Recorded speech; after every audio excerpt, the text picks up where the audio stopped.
This is Shawn. This is Connie. And this is Chloe. Shawn's an expert waterfowl hunter who knows just how to find where the birds want to be. Connie's a novice hunter with a passion for the sport and her pilot eye on the sky. And here's Chloe, hunter in training. Every day's an adventure for this family. And while duck hunting is the ultimate destination, the researching, scouting, preparing, and mentoring are the journey they truly enjoy. Duck hunting might only be open 2 months long, but for Shawn and Connie, the season never ends. Welcome to Swift Waters, the year-round duck hunters.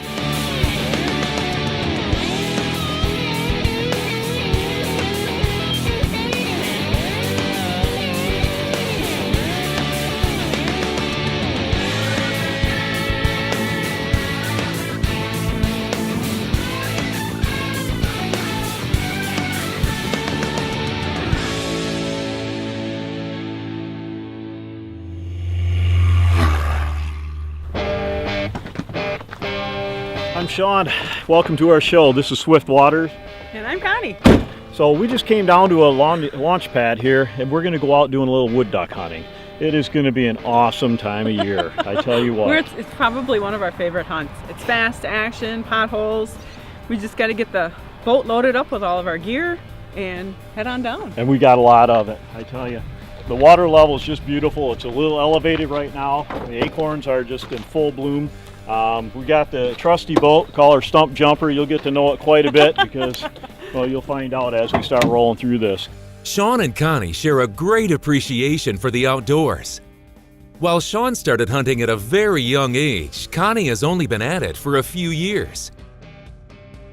Even though she grew up in a hunting and gaming family, it was Shawn who took her on her first duck hunt. Finally is a company that makes women's waders. One of my first hunts, I grew up, in a hunting, fishing family, but we did upland birds and small game, and Shawn and I have done my first duck hunt together, and I had no gear. I was in his old waders, size 12, I'm a size 8, old jacket. We were out in the Mississippi, and guess what? Yep, I went down. You should have saw her. What a beauty queen.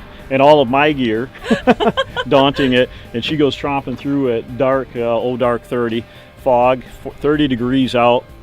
And I tell you what, we got 20 yards outside of the boat. Bam, she's flat out in a mud hole. I'm thinking this is probably the last time she's going to be joining us. No way. Yep. I'm a trooper, I'm a waterfowler. Get back up and away we go. But now I found gear that fits a woman.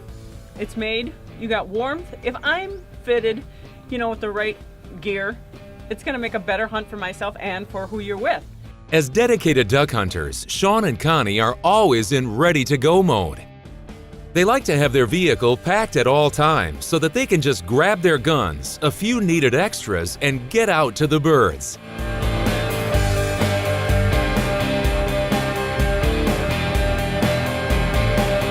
While conditions and weather will change what you need, here are a few of the basic must-have items for every duck hunting trip. Gear. Unless you too want to get stuck in the muck, gear borrowed, bought secondhand, or purchased brand new should be well-fitting. When hunting in colder temperatures, pack 2 or 3 pairs of gloves that fit your hands, well, like a glove. Oversized gloves make shooting difficult, and removing your gloves can expose your hands to dangerous elements. Waders. Waders are a duck hunting essential. These have come a long way. Early on, waders were solid rubber, non-insulated. They always leaked and were cold. Today, they come in so many varieties it'll make your head spin. You'll need to consider their use and get the appropriate kind based on weather conditions, water depth, and fit. They make thick neoprene with more than 200 GRM insulation to be breathable for long walks and warm conditions. Be sure that the boot fits well to keep your foot anchored tight. Decoys. Over the years, decoys have changed from the original wood blocks, cork, paper mache, and several other materials. But most commonly used today is plastic or canvas. It's critical to use the right amount of decoys and a spread layout to match the type of ducks and location of your hunt. Camouflage. Blending in with your environment is key. Ducks aren't dumb. If something doesn't look right, the birds will stay away. Matching your background, even as it changes with the season, will increase your odds of a successful hunt. Incorporating natural vegetation is a plus, and don't forget to conceal your face and hands. Binoculars. Looking for birds sometimes requires a keen eye. Binoculars can help you spot ducks who are tucked away in back bays or edges of a marsh. As you can see, the truck is just absolutely loaded with gear, and that's about the way we roll most of the time. You know, It's hunting. usually full Yeah. of gear. Well, you know, the downside of the whole hunting thing is for duck hunting, it's only 60 days, maybe 90 days, depending what part of the country you're in. So 10 months out of the year, we're out running the rivers, you know, looking for birds. And as you can tell, this is a typical way we roll with the truck. So we're gonna get some of the gear out. You gotta have the coolers, and this is a typical bag that we'll do because we do a lot of potholes and jump shooting. So you do And a lot of walking. Yeah. So, and I don't want to carry no 100 pounds of decoys, so Decoys. we have a little decoy bag and this is literally 36 decoys, 3 dozen decoys that we have in here. They are just the best thing ever. You throw them in the water, they're latex, and they self-inflate. You'll see the rest of them, which you guys are normally used to, and they're like 80-pound bags that we tote around. But that's just a nice one we take out. You never know where you're going to be out there that we roll into. always have life Yep. jackets. We You go in get the the- water, we don't forget them. Which waders do you want? Oh, I'm going to go with the early season. Okay. We do roll with a couple extra different pair of waders. Breathables, I absolutely love them. You know, right now it's already 60 degrees out.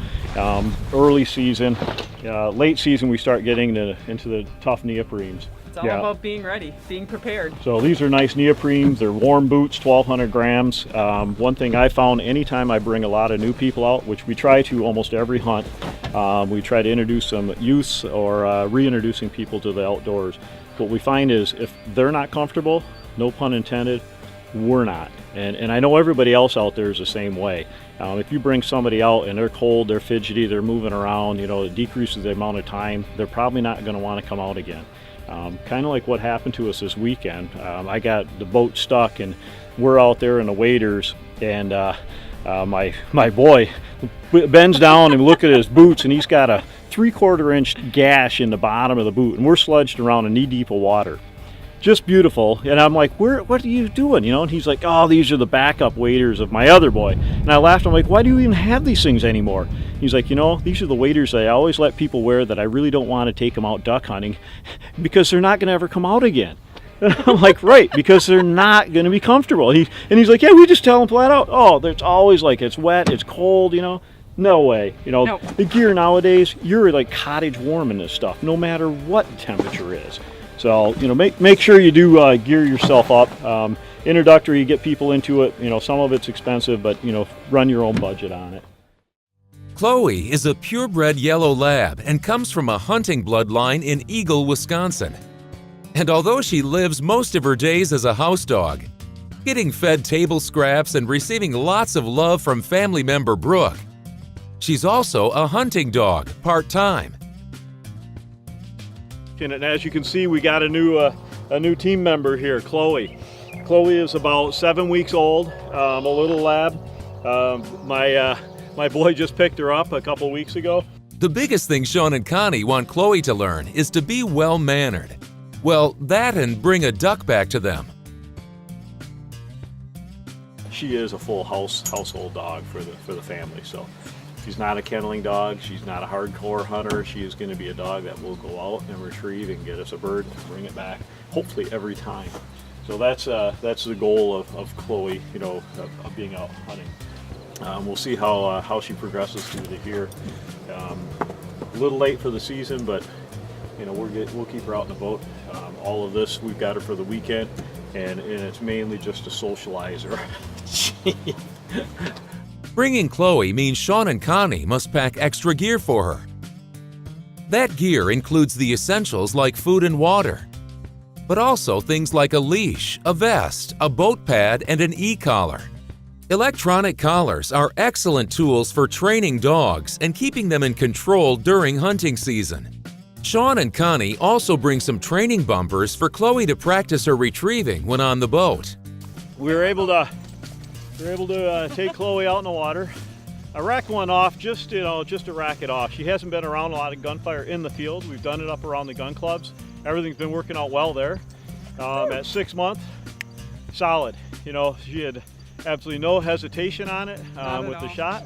I'm gonna go ahead and fire one off.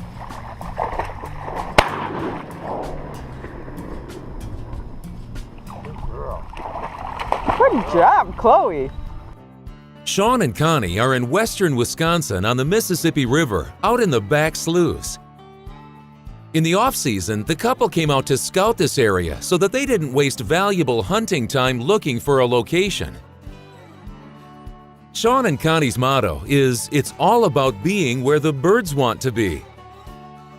To do so means understanding the biology of the quarry, or as they prefer to call it, Duckology. Habits, food sources, available shelter, migration paths, and water sources can all help pinpoint the duck's locations. Today's Duckology lesson, wood ducks. Also known as the woody, swamp duck, squealer duck, and summer duck, wood ducks are mostly vegetarians, eating aquatic plants, seeds, nuts, and fruits. However, they won't turn up their bills at insects, snails, and salamanders. They search for food while swimming, so a good water source is a must. So keep in mind, the wood ducks are one of the best and most beautiful animals from species of ducks around, but they're just absolutely gorgeous. When you want to hunt them, you go in very specific spots for them. So, we're all about looking for the acorns, the down trees, the back sloughs, etc. But the bounty is just absolutely gorgeous. Female wood ducks are mostly brownish olive in color and have gray bills, whereas males are brightly colored with green, purple, and white heads and necks, which they use to catch the eyes of the ladies. By ear, the males call in a thin, high, rising, and the females use a sharp for an alarm call and rising long squeal when flushed. While breeding occurs throughout the central and eastern United States, southeastern Canada, and along the Pacific coast from California to British Columbia, woodies prefer swamps and forests close to freshwater wetlands, rivers, ponds, and creeks. Approximately 30 to 75% of wood ducks in the eastern and western parts of the nation stay put and don't migrate. The ones that get a move on use either the Atlantic flyway or Pacific flyway. No clearly defined migratory path exists for interior birds. For more information from Swift Waters about wood ducks and their habits, visit swift-waters.com. When seeking out locations, Shawn and Connie always factor in 5 main things: location, weather, water level, migration maps, and who, if anyone, will be joining them on the hunt. Since ducks are drawn to water, you'll likely need to access a hunting location by crossing ponds, rivers, or creeks. Hip boots or waders are a must-have piece of gear. But areas with a 6-inch drop or more can make the difference of getting in or not. So we're on the Mississippi River in, southern Wisconsin. It's one of our favorite places to hunt. It's the pothole hunting.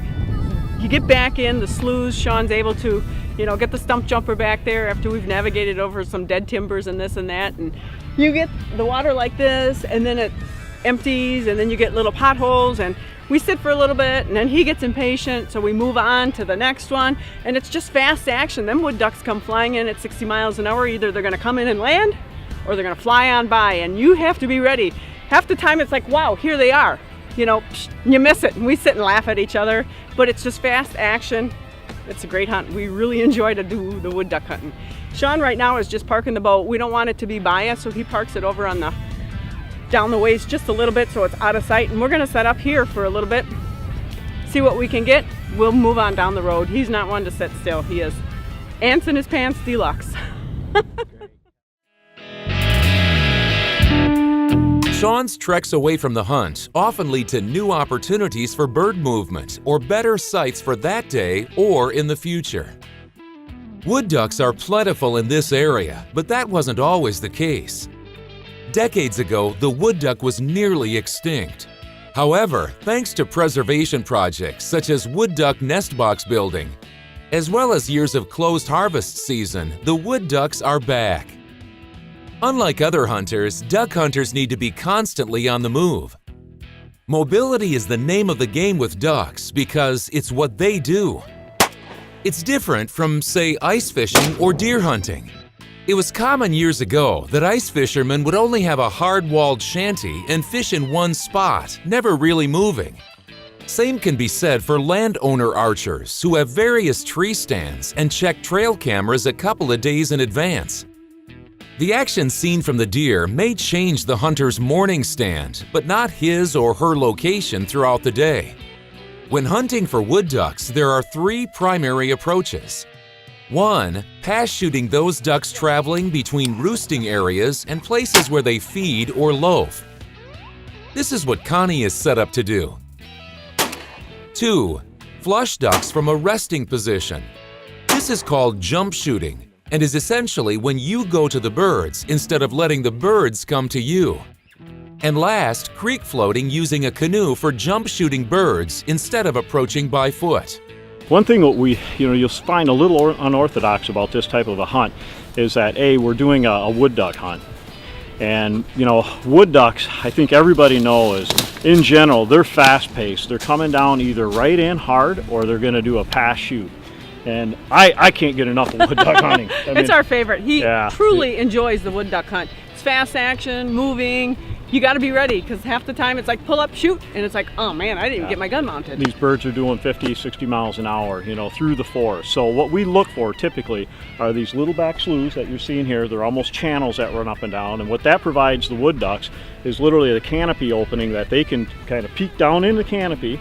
And they're coming in, 20 yards off the deck. Yep. And they're either coming in hard because they got a food source and some protection, or they're out of here.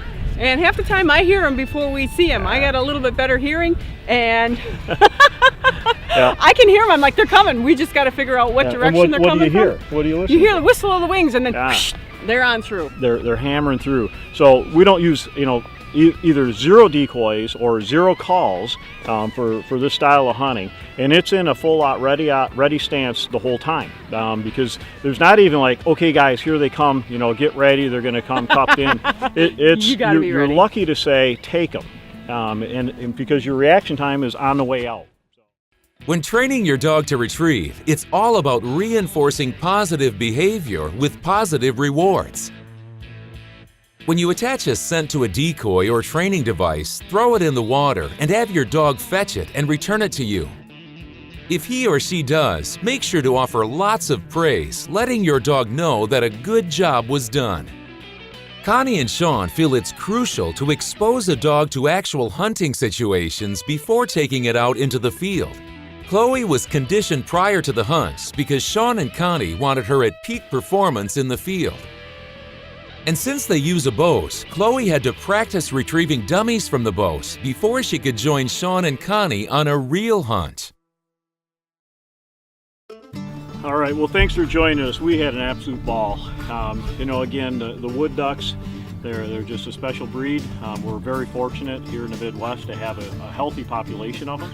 And I think just the basics, to recap, position yourself, in hardwoods. You got to have a good food source. If you can get it in any type of canopy that's open where they're coming in, passing, the concealment isn't as big of a deal because these things are moving hot and heavy. But anyway, I can't get enough. It's my personal favorite, fast and furious. Yeah, moving, fast action from morning till night. Shawn can't get enough of it. Well, I hope you can join us next week because we got a really special episode. We're going to be hunting in marshes. It's a completely different style hunting than what we showed out here today. Thanks for joining us on Swift Waters. The year-round duck hunters. If you guys have any great duck hunting stories, we'd like to hear it. So connect with us through Facebook at Swift-Waters.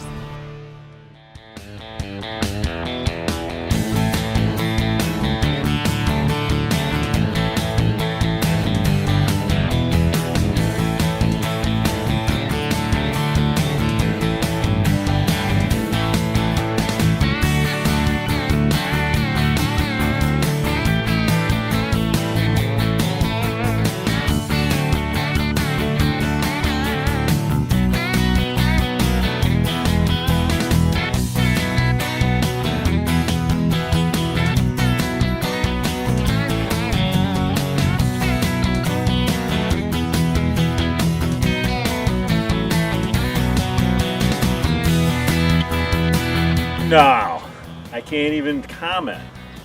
We won't be going in here. Nope, nope, nope. We like lots of horsepower.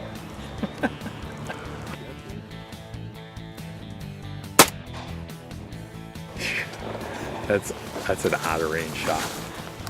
You don't know if you don't shoot it. Walking in mud. There's a technique to it. It's called don't stay stagnant, and when you pull, jerk. As long as your boot stays on your foot. Sometimes it works. Oh, and this stuff. Sometimes not so good.